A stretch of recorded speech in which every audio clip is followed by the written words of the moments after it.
नमस्कार दोस्तों, स्वागत है आप सभी का हमारे चैनल द बुद्धा ब्रेन में, जहां हम आपको भगवान बुद्ध के अनमोल विचार और उनकी शिक्षाओं से रूबरू कराते हैं। आज हम आपके लिए लेकर आए हैं धम्मपद अप्रमाद वग्गो गाथा नंबर 25, जिसमें बुद्ध कहते हैं, उदानेन पमादेन संयमेन दमेन च दीपम कैराथ मेधावी य ओधो नाभि कीर्ति। अर्थात बुद्धिमान व्यक्ति उद्योग, अप्रमाद, संयम और इंद्रियों के दमन द्वारा अपने लिए ऐसा द्वीप बना ले जिसे किसी भी तरह की कोई बाढ़ न डुबा सके। दोस्तों, इस गाथा के माध्यम से भगवान बुद्ध यह स्पष्ट समझाते हैं कि जो व्यक्ति प्रमाद में नहीं फंसता है, जो अप्रमादी है, जो सोच समझकर काम करता है, जो बुद्धिमान है, जो संयम रखता है और जिसका इंद्रियों पर वश है, ऐसा बुद्धिमान व्यक्ति अपने लिए एक ऐसा द्वीप बना लेता है जिसे किसी भी तरह की बाढ़, यानी कि जो संसार की बुराइयां हैं, वे डुबा नहीं सकती हैं। और ऐसा व्यक्ति हर क्षेत्र में, हर जगह विजयी होता है। दोस्तों, इसीलिए हमें चाहिए कि हम भी अप्रमादी बने। दोस्तों, यदि आपको ये बात अच्छी तरह से समझ नहीं आ रही है, तो आइए हम आपको इसे एक कथा के माध्यम से समझाने का प्रयास करते हैं। इस कथा का शीर्षक है अपना द्वीप स्वयं बने, और ये कथा चुल्ल पंथक की है। मगध में एक धनी श्रेष्ठी था। उसके 2 प्रपौत्र थे, महापंथक और चूल पंथक। श्रेष्ठी जब कभी बाहर जाता तो महापंथक को साथ ले जाता। इस प्रकार महापंथक को बुद्ध से धर्म श्रवण करने का भी अवसर मिलता था। बड़ा होने पर उसने प्रवज्ञा ले ली। उसके साथ उसका छोटा भाई चूल पंथक भी प्रवर्जित हो गया। महापंथक परिश्रमी, मेधावी और बुद्धिमान था। दूसरी ओर उसका छोटा भाई आलसी, मंदबुद्धि एवं कम स्मरण शक्ति वाला था। बौद्ध साहित्य में उल्लेख आता है कि एक बार कश्यप बुद्ध के काल में चूल पंथ ने भिक्षुओं का मजाक उड़ाया था, इसीलिए वह मंद बुद्धि वाला पैदा हुआ। दोनों भिक्षुक राजगृह के वेलुवन विहार में रहते थे। चूल पंथक 4 महीने में भी एक गाथा याद नहीं कर पाता था। अतः उसका बड़ा भाई बड़ा अप्रसन्न रहता था और बार बार उसे गृहस्थ जीवन में वापस चले जाने के लिए कहता था। एक समय की बात है, जीवक बुद्ध एवं भिक्षुक संघ को अपने घर पर भोजन के लिए आमंत्रित करता है। महापंथक भिक्षुओं की सूची बनाता है तो उसमें चूल पंथ का नाम नहीं डालता है। इससे चूल पंथक निराश हो जाता है। उसी समय तथागत का वहां आगमन होता है। चूल पंथक अश्रुपूर्ण नेत्रों से उन्हें प्रणाम करता है। शास्ता उसकी मन की स्थिति को समझ जाते हैं। वे उसे एक श्वेत वस्त्र देते हैं तथा उस पर चिंतन मनन करने के लिए कहते हैं। तथागत भिक्षुओं के साथ प्रस्थान कर जाते हैं। चूल पंथक विहार में ही रुककर शास्त्रा के निर्देश अनुसार उस श्वेत वस्त्र पर चिंतन मनन करने लगता है, वह उसे रगड़ता है तो देखता है कि वस्त्र कड़ा और मैला हो गया है। उसे भान होता है कि सभी चीजें क्षणभंगुर है।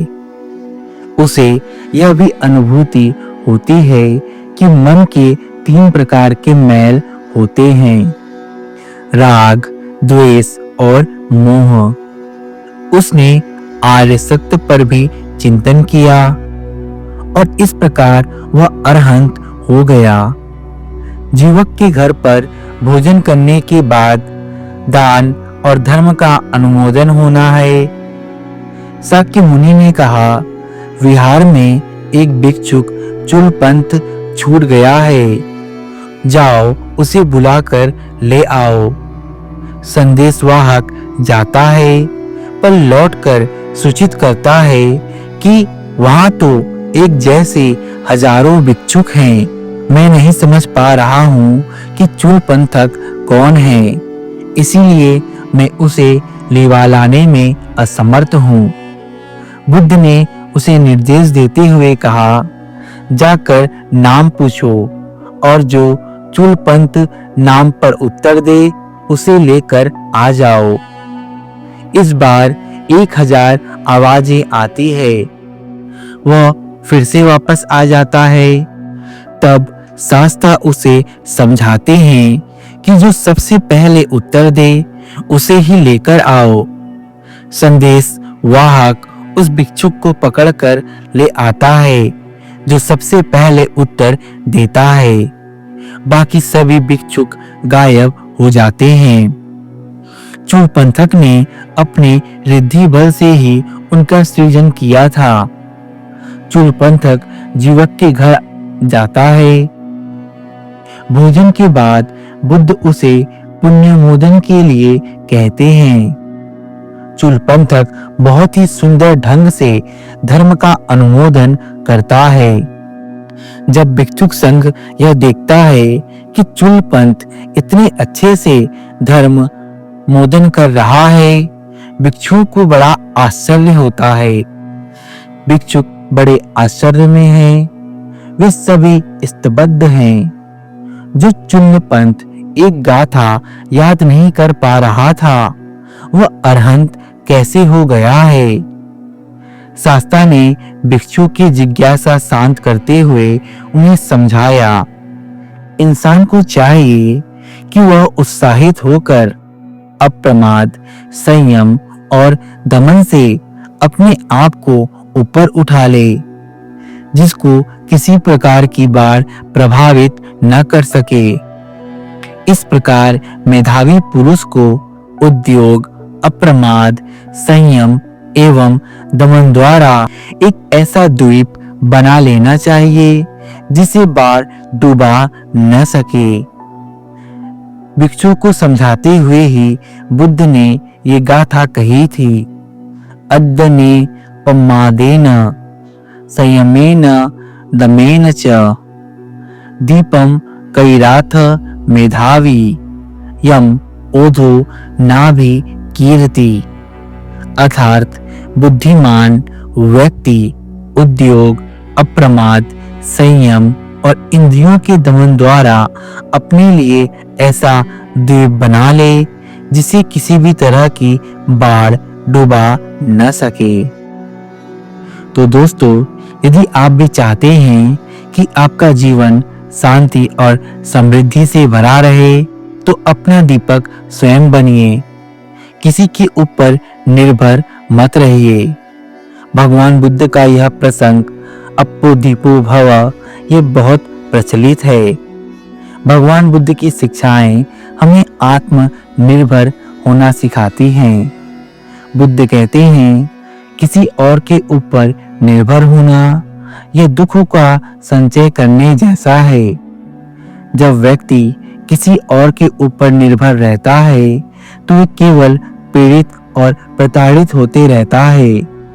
लेकिन यदि कोई व्यक्ति बुद्धिमान है, अप्रमाद में नहीं फंसता है, संयमी है, इंद्रियों को दमन कर चुका है, इंद्रियों को अपने वश में रखता है, तो ऐसे बुद्धिमान व्यक्ति को चाहिए कि वे अपना दीपक स्वयं बने।